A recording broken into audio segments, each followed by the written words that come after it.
দুর্যোগে ত্রাণ, রোগে চিকিৎসা, শীতে কম্বল।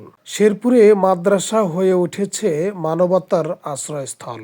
বগুড়া শেরপুর উপজেলার মির্জাপুর ইউনিয়নের ব্রাক বটতলা এলাকায় নূরে মদিনা কওমি মাদ্রাসা যেন নীরবে লিখে চলেছে মানবিকতার গল্প। এই মাদ্রাসা শুধু শিক্ষাদানের জন্য নয়, অসহায় মানুষদের পাশে দাঁড়ানোর এক বিশ্বাসযোগ্য আশ্রয়স্থল। এই প্রতিষ্ঠানের প্রতিষ্ঠাতা ও স্বেচ্ছাসেবী হান্নান হোসেন সাগরের হাত ধরেই চলছে এই মানবতার কার্যক্রম। হান্নান হোসেন সাগরের মাধ্যমেই অনেক সচ্ছল মানুষ এই অসহায় মানুষদের পাশে দাঁড়ানোর পথ খুঁজে পেয়েছে। নূরে মদিনা হাফিজিয়া কওমি মাদ্রাসা নামে একটি মাদ্রাসা প্রতিষ্ঠাতা। আমি দীর্ঘদিন হলে এই মাদ্রাসা চালাচ্ছি। এখানে কিছু এতিম অসহায় ছাত্ররা পড়াশোনা করে। আসলে আমাদের স্বেচ্ছাসেবিতা দীর্ঘদিন হলে আমি করে আসছি, কিন্তু এই নূরে মদিনা হাফিজিয়া কওমি মাদ্রাসা যখন আমি প্রতিষ্ঠা করি তখন অসংখ্য মানুষ এই আমাদের তলবে এলেম বাচ্চাদের জন্য বিভিন্নভাবে সহযোগিতার হাত বাড়িয়ে দেয়। কিন্তু আমাদের ছাত্র সংখ্যা এবং আমাদের ক্যাপাসিটি অনুযায়ী যখন আমরা দেখি যে কিছু উদ্বৃত্ত কিছু পেয়ে যায়, তখন আমাদের এই বাচ্চাদেরকে সাথে নিয়ে আমাদের এই মাদ্রাসার আশেপাশে যারা অসহায় এবং ছিন্নমূল মানুষ আছে, আমরা বরাবরই তাদের পাশে এইগুলো বিতরণ করি। আর আমি এই কার্যক্রমগুলোতে আমার মাদ্রাসার ওস্তাদ এবং আমি ছাত্রদেরকে বরাবরই সাথে রাখি এই জন্যই যেন পরবর্তী জীবনে মানবিক কাজে যেন তারা কাজগুলো ভালোভাবে করতে পারে এবং আমাদের যে কার্যক্রমগুলো এগুলো দেখে যেন তারা উদ্বুদ্ধ হতে পারে যে বড় হয়ে যেন আমরাও মানুষের পাশে যাই। আমি এর পাশাপাশি আরও কিছু কথা বলবো, সেটা হচ্ছে যে আমি দীর্ঘদিন হলে মানবিক কাজ করার কারণে অসংখ্য মানুষ আমার কাছে আসে, বিভিন্নভাবে আসে। যেরকম গত কয়েকদিন আগে আমার কাছে একটি তথ্য এসেছে যে আমাদের পাশের একজন পরিবার আছে, প্রতিবন্ধী পরিবার, দুইটা মানুষ পরিবারের দুজনই প্রতিবন্ধী, কিন্তু ওনারা ড্রেনের পানি খায়, ড্রেনের পানি দিয়েই তারা সমস্ত কার্যকলাপ চালায়। তখন আমি খবর পেয়ে সেখানে যাই এবং আলহামদুলিল্লাহ আমার সহযোগিতায় সেখানে আমি তাদেরকে একটি টিউবওয়েল প্রতিস্থাপন করি এবং এ পর্যন্ত আমি সব কিছু মিলে প্রায় 20টি টিউবওয়েল আমি মানুষের মাঝে বিতরণ করেছি। এবং আমি আরও বলতে চাচ্ছি যে এই সকল মানবিক কাজ করার কারণে যে কাজগুলো আমরা করতেছি, কন্টিনিউ আমরা করে যাচ্ছি। যেরকম শীতের মধ্যে আমরা শীতবস্ত্র বিতরণ করি এবং আমরা ঈদের মধ্যে লাচ্ছা সেমাই বিতরণ করার চেষ্টা করি। আমাদের একটি সংগঠন আছে স্বেচ্ছায় রক্তদান, এখান থেকে প্রায় 800 থেকে 900 ব্যাগ রক্ত আমরা এ পর্যন্ত দিতে পেরেছি। এবং আমাদের এই মাদ্রাসার জন্যে প্রত্যেকটি মাসে বড় বড় ডাক্তার নিয়ে এসে আমরা ফ্রি মেডিকেল চেক আপের ব্যবস্থা করি।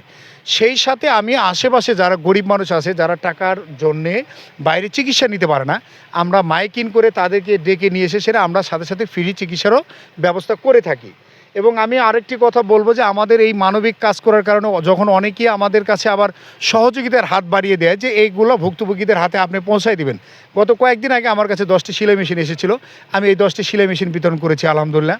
এবং আমরা এই পরিষ্কার পরিচ্ছন্নতা নিয়েও কাজ করি। আমি গত কিছুদিন আগে আমার মাদ্রাসার ছাত্র এবং ওস্তাদদেরকে নিয়ে শেরুয়া বটতলা বাজার, পুরো বাজারটাই আমরা পরিষ্কার পরিচ্ছন্নতার কাজ এবং পৌরসভা এবং বিভিন্ন মসজিদ মাদ্রাসা আমরা এই বাচ্চাদেরকে পরিষ্কার পরিচ্ছন্নতার কাজের সাথেও ইনভলভ করে, যেন তারা পরবর্তীতে এই পরিষ্কার পরিচ্ছন্নতা এবং মানবিক কাজগুলো ভালোভাবে করতে পারে।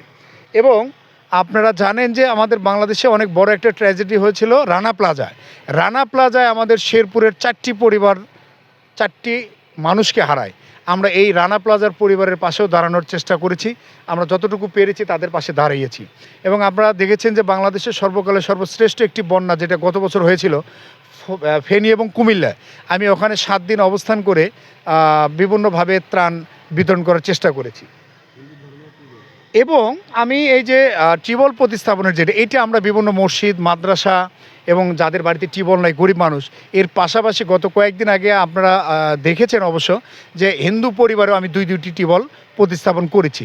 এইভাবে আমি যতটুকু পারি সাধ্য অনুযায়ী আমার মাদ্রাসার বাচ্চাদেরকে সাথে নিয়ে এবং বিভিন্ন ভাই ব্রাদার প্রবাসীরা এবং আমাদের দেশের মধ্যে অনেকে আমাদের কাছে সহযোগিতার হাত বাড়িয়ে দেন এবং আমরা চেষ্টা করি এই মাদ্রাসার তত্ত্বাবধানে এই জিনিসগুলো মানুষের কাছে যাদের প্রয়োজন নিত্যদিনের কিছু বিষয় থাকে, যেরকম আমাদের মাদ্রাসা থেকে আমরা এরও ব্যবস্থা করি, তাদের বাড়িতে খাবার দাবারের ব্যবস্থা নেই, আমাদের বাচ্চারা এখানে 3 বেলা খাদ্য খাওয়া করে, আমরা অনেক সময় তাদেরকেও আমরা এই খাদ্য খাওয়ার মধ্যেও অন্তর্ভুক্ত করি এবং এভাবেই মানুষের সেবা করে যাচ্ছি। এবং আমাদের মধ্যে একটি প্রতিবন্ধী পরিবার আছে, যাকে আমরা টিউবওয়েল দিয়েছিলাম, ওনার থাকার কোনো ঘর নেই, আমরা প্রতিশ্রুতি দিয়েছি এবং আমাদের কিছু ভাই ব্রাদার আমাদের সহযোগিতার কথা বলেছেন। যদিও ওখানে প্রায় 50,000 টাকার মতো আমাদের বাজেট, কিছু সহযোগিতার কথা আমরা পেয়েছি। আলহামদুলিল্লাহ আমরা দ্রুতই কাজটা ধরব এবং সকলকে আমি আহ্বান করব, আসুন আমাদের এই যেমন আমি পানি খেবার পারি নাই, মনে হয় যে 15-16 বছর আমি রাস্তায় পথে জায়গায় যেখানে যেবা পাচ্ছি সেবাই খাচ্ছি।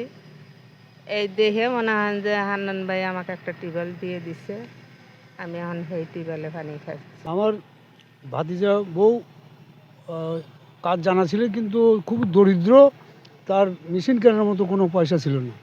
তাই হান্নান হাজি সাহেব উনি এখান থেকেই একটা সেলাই মেশিনের ব্যবস্থা করে দিয়েছে, তার কর্মসংস্থানের একটা সুন্দর একটা ব্যবস্থা আছে, এতে আমরা খুব খুশি।